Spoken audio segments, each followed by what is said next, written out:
Hello everyone. Very good morning to all of you. आज के दिन की शुरुआत करेंगे 10 अप्रैल 2024 के करंट अफेयर के साथ। करंट अफेयर की पीडीएफ स्टैटिक जीके के साथ आप मेरे टेलीग्राम ग्रुप से डाउनलोड कर सकते हैं। मेरे टेलीग्राम का ऑफिशियल लिंक वीडियो के डिस्क्रिप्शन में दिया हुआ है। और कल की जो मैंने क्लास ली हुई थी, कल यूट्यूब पर रात में 9 बजे इंडियन रिवर सिस्टम पर जो क्लास हुई थी, उसकी पीडीएफ भी टेलीग्राम पर शेयर कर दी गई है आंसर की के साथ, तो आप उसे भी वहां से डाउनलोड कर लीजिए। पहले बात करेंगे कल के क्वेश्चन की। कल मैंने आपसे एक स्टैटिक जीके का क्वेश्चन पूछा था। मेरा सवाल आपसे ये था कि ये जो विस्पा नाम का एब्रीविएशन है, ये कौन से खेल से संबंधित है। तो दरअसल इसका सही आंसर है स्क्वैश। आप में से वो सभी स्टूडेंट जिन्होंने स्क्वैश आंसर किया है, उन सभी का आंसर सही है। यहाँ पर विस्पा का फुल फॉर्म क्या है, ये आपको ध्यान रखना होगा। इसको बोलते हैं women's international squash players association. ठीक है। और स्क्वैश इस तरीके का गेम होता है। आई एम वेरी श्योर अगर आपने अपने सामने नहीं तो किसी ना किसी मूवी में जरूर देखा होगा लोगों को खेलते हुए।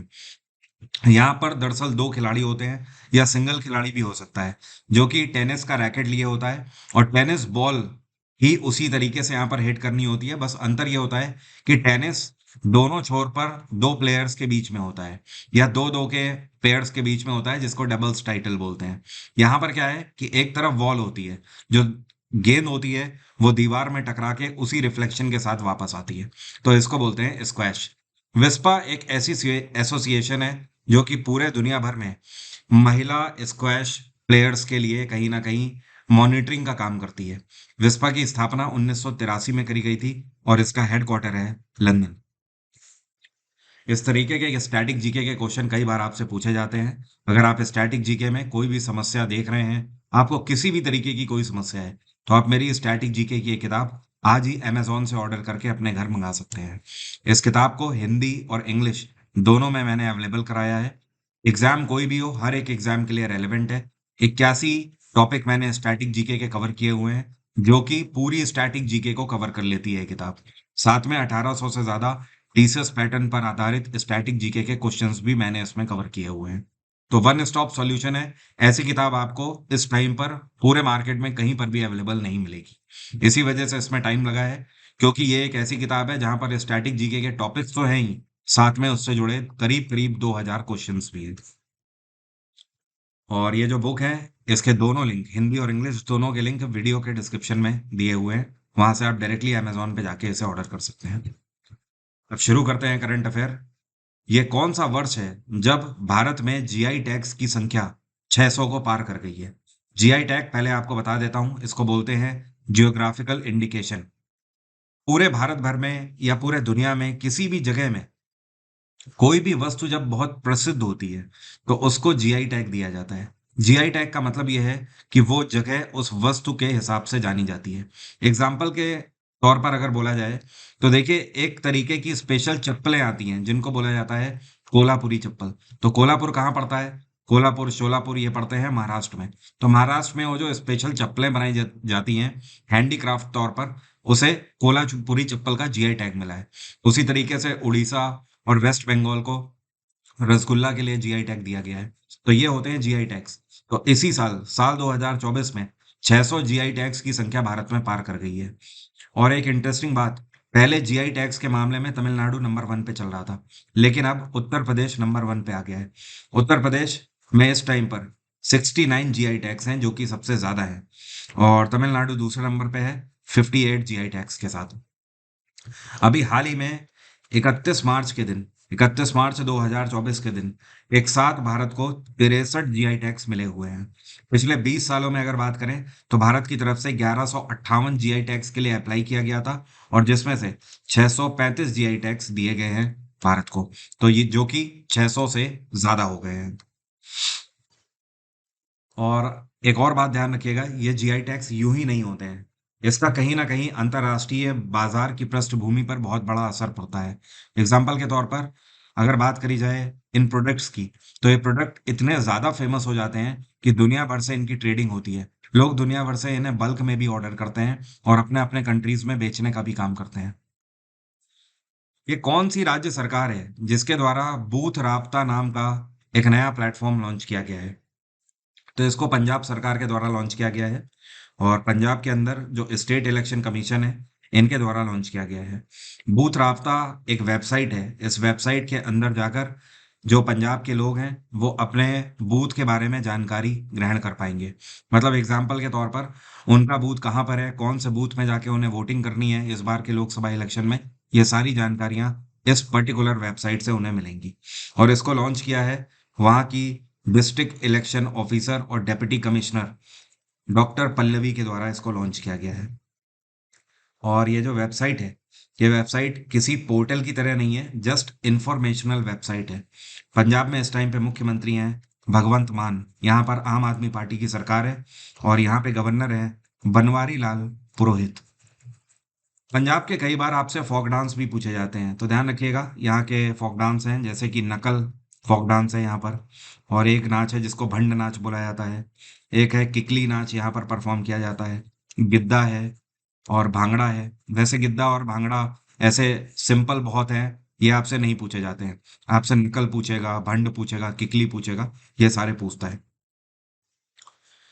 हाल ही में इंडियन कोस्ट गार्ड के द्वारा एक नए एक्वाटिक सेंटर का उद्घाटन कहाँ पर किया गया है? तो नए एक्वाटिक सेंटर का उद्घाटन तमिलनाडु के अंदर रामेश्वरम के पास किया गया है। मंडपम में, कहाँ पर? मंडपम में, जो कि रामेश्वरम के पास पड़ता है। और यहाँ पर इंडियन कोस्ट गार्ड की एक कमांड है, उसी कमांड के अंदर एक्वाटिक सेंटर की स्थापना करी गई है। यहाँ पर आप पिक्चर में देख सकते हो, ये एक तरीके का ट्रेनिंग सेंटर है जहाँ पर इंडियन कोस्ट गार्ड के जो सोल्जर्स हैं उनको ट्रेनिंग देने का काम किया जाएगा डाइविंग वगैरह के लिए। और इसका उद्घाटन इंडियन कोस्ट गार्ड के डायरेक्टर जनरल राकेश पाल हैं इस टाइम पर, इन्हीं के द्वारा उद्घाटन किया गया है। राकेश पाल दिल्ली से तमिलनाडु की 4 दिवसीय ऑफिशियल विजिट पर है और वहां पर जितने भी पोर्ट्स हैं उन सभी पर इंडियन कोस्ट गार्ड को डायरेक्टली इंट्रोड्यूस होंगे और कॉन्फ्रेंस भी बीच में कंडक्ट करी जाएंगी वहां के मैनेजमेंट को लेकर। तमिलनाडु की अगर बात करें तो यहाँ पर मुख्यमंत्री हैं MK स्टालिन। क्या आप बता सकते हो इस टाइम पर तमिलनाडु के गवर्नर कौन है? ये हैं RN रवि। एक टाइम पर ये नागालैंड के गवर्नर हुआ करते थे पिछले साल तक। ये एक बहुत ही चौंकाने वाली रिपोर्ट आई है और ये रिपोर्ट है वाडा की, जिसको बोलते हैं वर्ल्ड एंटी डोपिंग एजेंसी। तो इनकी डोपिंग ऑफेंडर्स की लिस्ट जारी करी गई है 2022 की। इसमें कौन से देश ने टॉप किया है? तो इसमें भारत ने टॉप किया है। इसका मतलब ये है कि वर्ल्ड एंटी डोपिंग एजेंसी ने एक सर्वे किया था, कुछ सैंपल्स कलेक्ट किए थे पूरे दुनिया भर के देशों से, और उससे इन्होंने पता लगाया कि कौन सा ये देश है जहां पर खिलाड़ी सबसे ज्यादा डोप टेस्ट में पॉजिटिव पाए जा रहे हैं। मतलब ऐसे ड्रग्स का यूज कर रहे हैं स्पोर्ट्स में जो कि वाडा की तरफ से पूरे तरीके से बैन है। तो इसमें भारत रहा है नंबर 1 पे। भारत से 4064 सैंपल कलेक्ट किए गए थे, जिसमें से 127 खिलाड़ी डोप टेस्ट में पॉजिटिव पाए गए हैं, जो कि अपने आप में रेशियो के तौर पर, परसेंटेज के तौर पर सबसे ज्यादा है। सेकंड नंबर पे रहा है साउथ अफ्रीका, 4169 सैंपल कंडक्ट किए गए और जिसमें से 80 लोग पॉजिटिव पाए गए। थाईलैंड तीसरे नंबर पे रहा, 3402 टेस्ट कलेक्ट किए गए जिसमें से 65। चौथे नंबर पे अमेरिका, 61 स्पोर्ट्स पर्सन यहाँ पे डोप टेस्ट में पॉजिटिव पाए गए, और 5वें नंबर पे कतर रहा है। तो भारत के कंपैरिजन में काफी अंतर है फर्स्ट और सेकंड में। वर्ल्ड एंटी डोपिंग एजेंसी की स्थापना सन 1999 में करी गई थी। इसका हेडक्वार्टर है कनाडा के अंदर मॉन्ट्रियल शहर। और एंटी डोपिंग एजेंसी की जो स्थापना है ये इसी बेसिस पर करी गई थी कि खेल से जो डोपिंग है उसको बाहर किया जाए। इस टाइम पर भारत में जो वित्त आयोग चल रहा है, ये 16वां वित्त आयोग चल रहा है जिसको फाइनेंस कमीशन अंग्रेजी में बोलते हैं। इसमें नए सदस्य के रूप में कौन अपॉइंट किए गए हैं? तो ये सीनियर IAS अधिकारी हैं मनोज पांडे। तो ये नए सदस्य के रूप में 16वें फाइनेंस कमीशन में इंड्यूस किए गए हैं और इन्होंने जिनकी जगह ली है इनका नाम है निरंजन राजाध्यक्ष। तो ये रिटायर हो गए हैं अपनी पोस्ट से, इनकी जगह पर मनोज पांडा आ गए हैं। फाइनेंस कमीशन अपने आप में एक कॉन्स्टिट्यूशनल बॉडी है जिसका उल्लेख हमारे संविधान में किया गया है और इसके लिए हमारे संविधान में आर्टिकल 280 में प्रावधान है। फाइनेंस कमीशन का जो चेयरपर्सन होता है इसका कार्यकाल 5 साल का होता है, 5 ईयर्स का। और इस टाइम पर फाइनेंस कमीशन के चेयरपर्सन कौन है? तो ये हैं डॉक्टर अरविंद पनगाड़िया। कौन है? डॉक्टर अरविंद पनगाड़िया। ये कौन सा संस्थान है जिसने कर्मा लाइफ नाम की एक कंपनी के साथ पैक्ट साइन किया है और कर्मा लाइफ के साथ मिलकर ये माइक्रो लोन्स प्रोवाइड करेंगे गिग वर्कर्स को? गिग वर्कर्स का मतलब ये होता है, ये परमानेंट वर्कर्स नहीं होते हैं, दिहाड़ी पे काम करने वाले जो वर्कर्स होते हैं, या आम भाषा में बोल सकते हो जो कि टेम्परेरी कॉन्ट्रैक्ट पर होते हैं वर्कर्स, ठीक है। एग्जाम्पल के तौर पर जैसे मान लीजिए आपकी एक साइट है, मान लीजिए आप एक बिल्डर हैं, ठीक है, आप एक बिल्डिंग बनाने का काम कर रहे हैं। ये बिल्डिंग 2 साल में बन के तैयार होगी, तो 2 साल के लिए इसमें जो लोग मजदूरी कर रहे हैं वो सारे क्या हैं, गिग वर्कर्स कहलाएंगे। तो ऐसे वर्कर्स को छोटे लोन देने का काम करेगी कर्मा लाइफ, और इसके लिए सिडबी ने इनके साथ पैक्ट साइन किया है। सिडबी का नाम आप पढ़ सकते हो, small industries development bank of India. इसके नाम से ही आपको पता लग जाना चाहिए, भारतीय लघु उद्योग विकास बैंक। ये पूरे भारत भर में जो माइक्रो एंड स्मॉल इंटरप्राइजेस से आने वाले लोग होते हैं उनकी बेहतरी के लिए काम करते हैं। सिडबी की स्थापना 1990 में करी गई थी। इसका हेडक्वार्टर है लखनऊ। और सिडबी के चेयरपर्सन कौन है? ये है शिव सुब्रमण्यन रमन। शिव सुब्रमण्यन रमन। और कर्मा लाइफ एक बैंगलोर बेस्ड कंपनी है, नई कंपनी है। ये कौन सा डिफेंस सिस्टम है जो अभी हाल ही में इंडियन आर्मी को रिसीव हुआ है रशिया से? तो रशिया को माफी चाहता हूँ, नवंबर 2023 में रक्षा मंत्रालय की तरफ से कॉन्ट्रैक्ट दिया गया था एक नए एयर डिफेंस सिस्टम के लिए, और इसका नाम है इगला एस एयर डिफेंस सिस्टम। ये जो आपको हाथ में दिख रहा है एक सोल्जर के, यही है इगला। और इसकी खास बात यह है कि ये छोटी रेंज में, मतलब पास की रेंज में आने वाले कोई एयरक्राफ्ट है उसको हवा में ही मार गिरा सकता है। और नवंबर 2023 में जब भारत की तरफ से रशिया को ऑर्डर दिया गया था, तो 120 इगला डिफेंस सिस्टम का ऑर्डर दिया गया था, और साथ में इससे जो ट्रिगर करी जाती हैं मिसाइलें, तो 400 मिसाइल्स का ऑर्डर दिया गया था। तो इसका हाल ही में पहला बैच रिसीव हुआ है, जिसमें से 24 इगला हैं, और साथ में 100 मिसाइल्स अभी प्रोवाइड करी गई है। बाकी के अगले के बैचेस में आएंगे। हाल ही में पहले ऐसे भारतीय खिलाड़ी ये कौन बन गए हैं जिन्होंने मोंटे कार्लो मास्टर्स टाइटल अपने नाम कर लिया है टेनिस का? तो ये खिलाड़ी हैं सुमित नागल। आज तक इससे पहले मोंटे कार्लो मास्टर्स जीतने वाले कोई भी भारतीय खिलाड़ी नहीं थे। सुमित नागल पहले ऐसे हैं। और अगर बात करी जाए कितने ऐसे भारतीय हैं जो कि मोंटे कार्लो मास्टर्स में हिस्सा ले चुके हैं, तो सुमित नागल तीसरे नंबर के हैं। इनसे पहले विजय अमृतराज 1977 में हिस्सा ले चुके हैं, और उनके बाद रमेश कृष्णन 1982 में हिस्सा ले चुके थे। अब एक बड़े अंतराल के बाद सुमित नागल ने इस साल हिस्सा लिया, और इस बार इसको जीता भी है। सुमित नागल इस टाइम पर पूरे दुनिया में अगर बात करें तो 95th नंबर के खिलाड़ी हैं इस प्रतिस्पर्धा में। लेकिन इन्होंने फाइनल में जिस खिलाड़ी को हराया है उसका नाम है मैटियो एर्नाल्डी। क्या नाम है? मैटियो एर्नाल्डी। ये इटली के खिलाड़ी हैं, और खास बात यह है कि ये 35वें नंबर के दुनिया के खिलाड़ी हैं। तो जो सुमित नागल है इनकी रैंक काफी कम थी, लेकिन इन्होंने चौंकाने वाला काम किया है 35वें नंबर के मैटी एर्नाल्डी को हराकर। हाल ही में कौन सा देश है जिसने समर्थित मुद्रा लॉन्च करी है, गोल्ड बेस्ड करेंसी? तो ये है जिम्बाब्वे। इसके बारे में मैं करीब 3 महीने पहले भी आपसे जिक्र कर चुका था कि जिम्बाब्वे के अंदर फाइनेंशियल क्राइसिस चल रही है।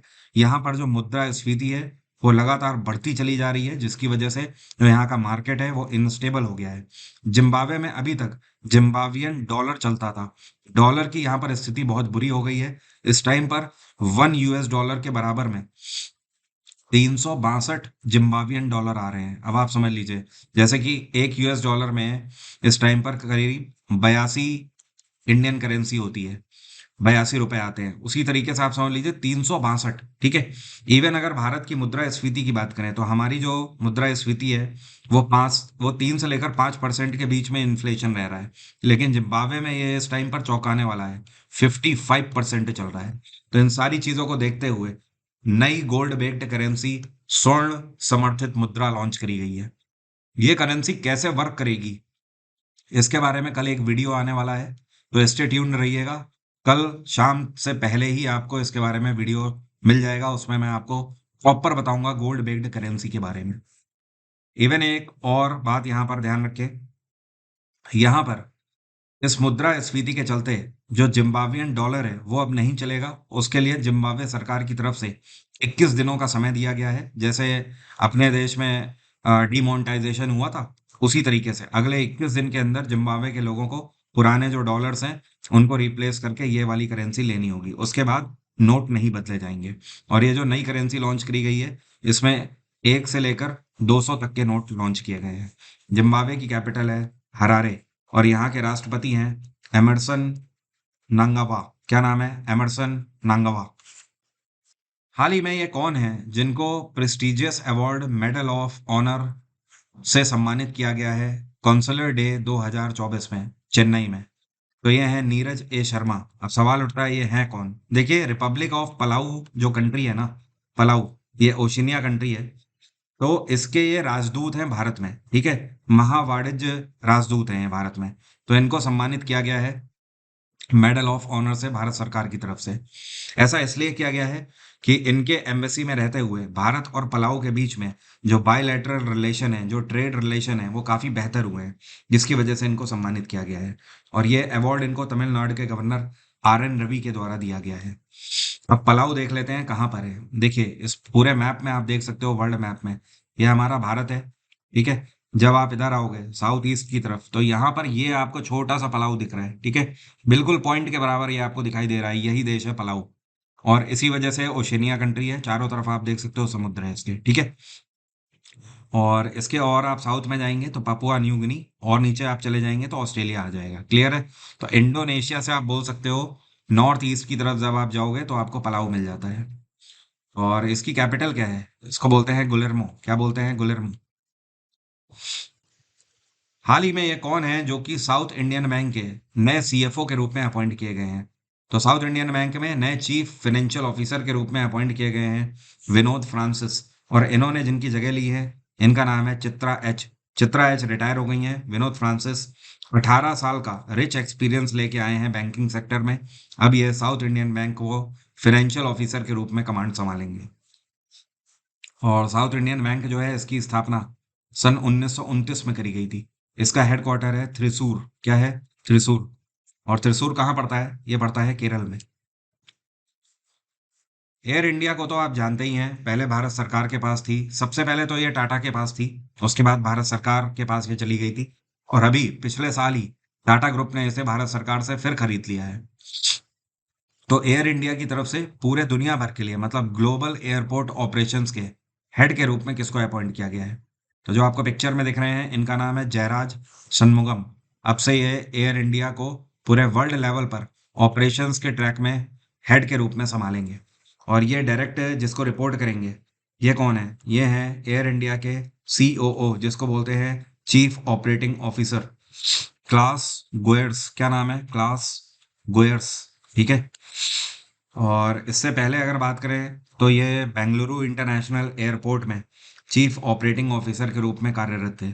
और बेंगलुरु इंटरनेशनल एयरपोर्ट, जिसको कैंपागोड़ा एयरपोर्ट भी बोलते हैं, उसमें टर्मिनल 2 इन्हीं के कमान के अंतर्गत ही बना था। मतलब जब ये वहां पर ये पदभार संभाल रहे थे तो उसी दौरान T2 बनाया गया था। और एयर इंडिया की अगर बात करें तो इसकी स्थापना 1932 में करी गई थी। इसका हेडक्वार्टर है गुड़गांव और इसके CEO हैं कैंपेबल विल्सन। कौन है? Campbell Wilson. अब मेरा आज का सवाल आपसे बहुत ही सिंपल है। आप में से कौन बता सकता है उत्तर पूर्वी रेलवे का हेडक्वार्टर क्या है? कमेंट बॉक्स में जल्दी से लिखकर बताइए।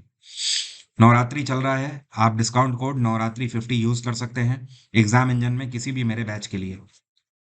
स्पेशल बैच आने वाले CPO, MTS और CHSL एग्जाम के लिए लॉन्च किया हुआ है। तो ऑल इन वन बैच है, साथ में 2 in 1 सब्जेक्ट भी इसमें दिए हुए हैं। पूरा GS GK भी कवर है और पूरा रीजनिंग भी कवर है।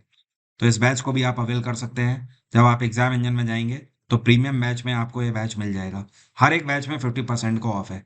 अगर आप फाउंडेशन बैच अवेल करना चाहते हैं तो उसमें भी, मीन्स ऑल इन वन, तो ये अच्छा मौका है, आप इसे अवेल कर सकते हैं। और यहाँ से आप देख भी सकते हैं कि मैंने क्या क्या टॉपिक फाउंडेशन में कवर किए हुए हैं। History, polity, geography, science, economics, computer और वन लाइनर का क्रैश कोर्स भी इसमें प्लस पॉइंट है। और साथ में पिछले 5 सालों के PYQs हैं। तो ये मौका अच्छा है, आप इसे अवेल कर सकते हैं। काफ़ी टाइम के बाद एग्जाम इंजन में डिस्काउंट आया है। आज की बात यहीं तक रहेगी। Thank you so much. Have a nice day. Take care. Bye bye. आपका दिन मंगलमय हो।